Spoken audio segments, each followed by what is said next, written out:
बिस्मिल्लाहिर्रहमानिर्रहीम। प्यारे बच्चों, अस्सलाम वालेकुम। मेरा नाम साजिदा नूर है और मैं आपको गोहो पब्लिशर्स की जानिब से खुश आमदीद कहती हूँ। हमारा मोटो है redefining the geography of education through digital resources for conceptual learning.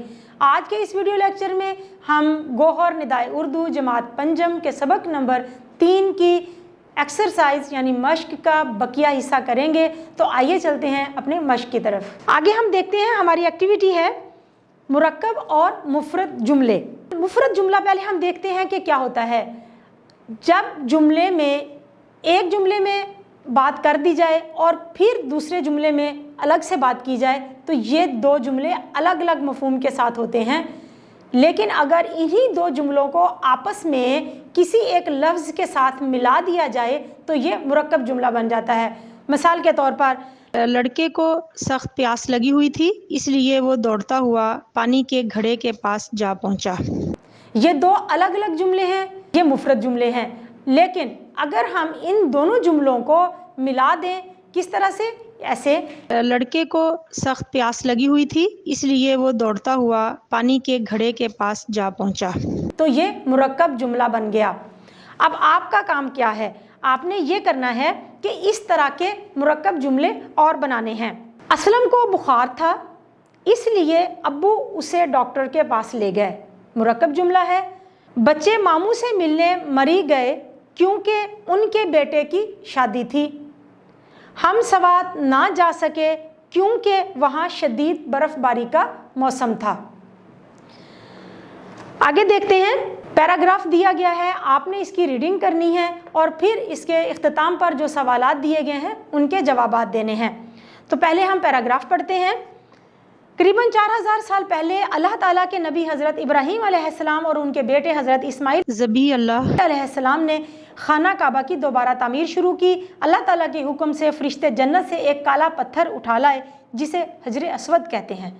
इसे खाना काबा की एक दीवार में नस्ब कर दिया गया। हर साल लोग उम्रे और हज के लिए मक्का जाते हैं, वो खाना काबा का तवाफ़ करते हैं और इस जन्नती पत्थर का बोसा लेते हैं। हजूर अकरम सल्लल्लाहु अलैहि वसल्लम के ज़माने में सैलाब की वजह से खाना काबा की दीवारें गिर गईं।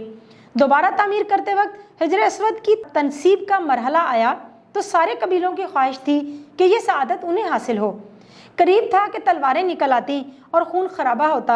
हुजूर अकरम सल्लल्लाहु अलैहि वसल्लम ने अपनी चादर मुबारक में इसे रख कर सब कबीलों के लोगों को उठाने को कहा, फिर खुद नस्ब फरमा दिया। यूँ एक जंग का ख़तरा टल गया। जी, तो बच्चों, अब आपने इन सवालात के जवाबात देने हैं जो इसके इख्तिताम पर दिए गए हैं। पहला सवाल है, इस इक़्तिबास का उन्वान तजवीज़ करें। तो इस इक़्तिबास का सही उन्वान, मुनासिब उन्वान है नबी करीम सल्लल्लाहु अलैहि वसल्लम की हिकमत अमली। दूसरा सवाल है, हज़रत इब्राहीम अलैहिस्सलाम और हज़रत इस्माईल अलैहिस्सलाम के अलकाब लिखें।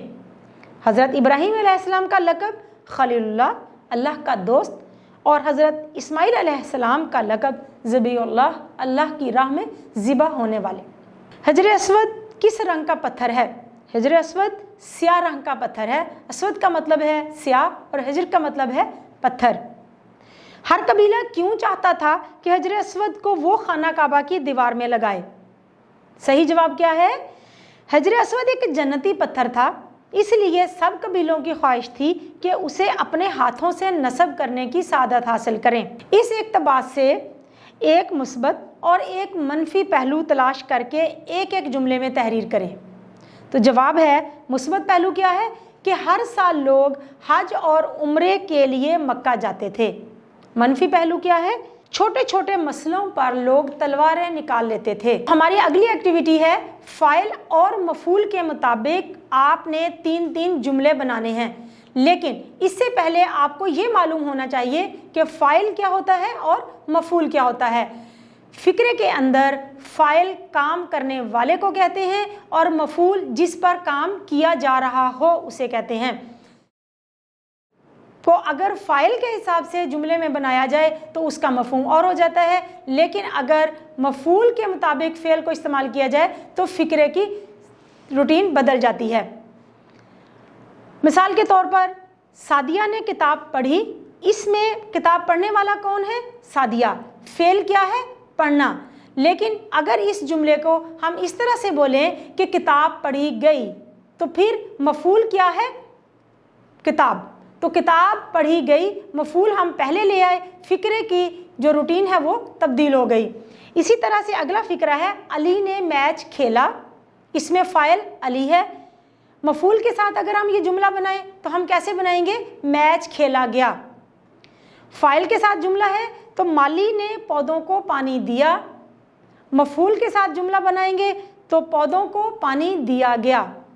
فاعل کے ساتھ ایک اور جملہ بناتے ہیں استاد نے سبق پڑھایا.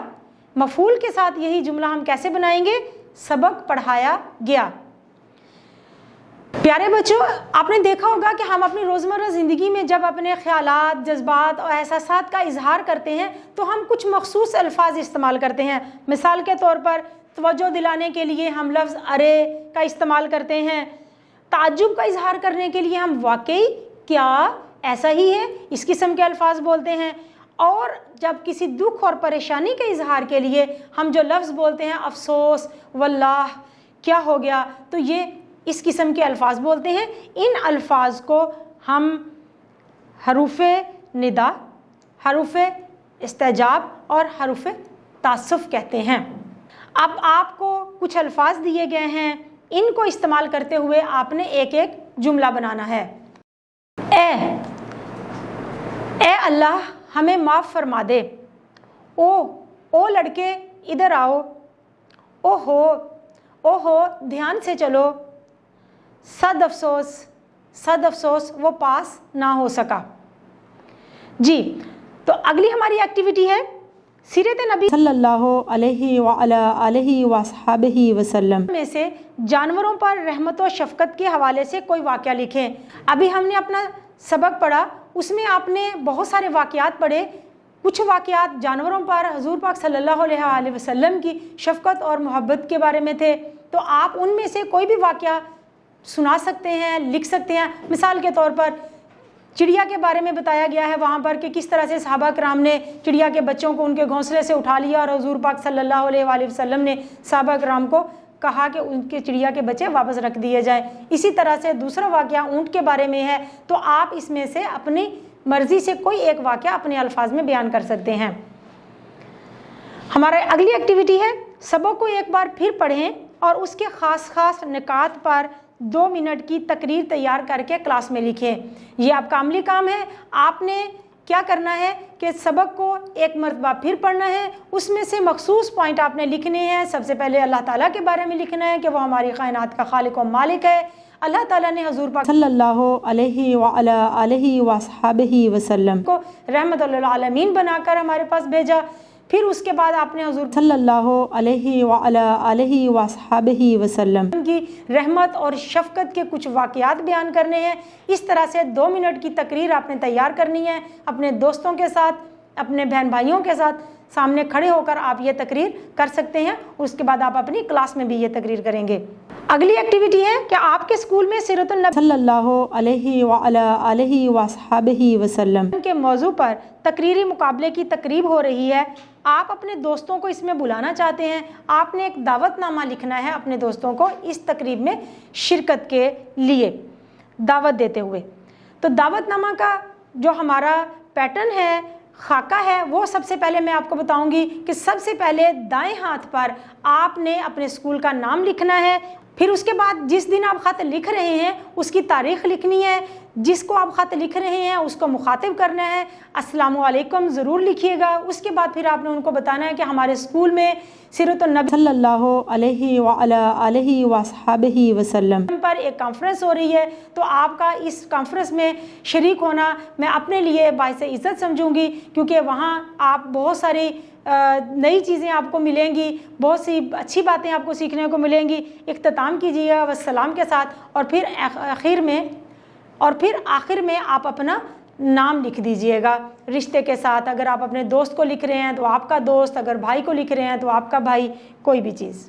پیارے بچوں، امید ہے آپ کو آج کا یہ لیکچر سمجھ آ گیا ہوگا. اس لیکچر کو آپ نے دہرانا ضرور ہے تاکہ آپ اس کو اچھی طرح سے یاد کر سکیں. پھر ملتے ہیں اگلی ویڈیو میں اگلے لیکچر کے ساتھ. تب تک کے لیے اجازت دیجیے. اللہ حافظ.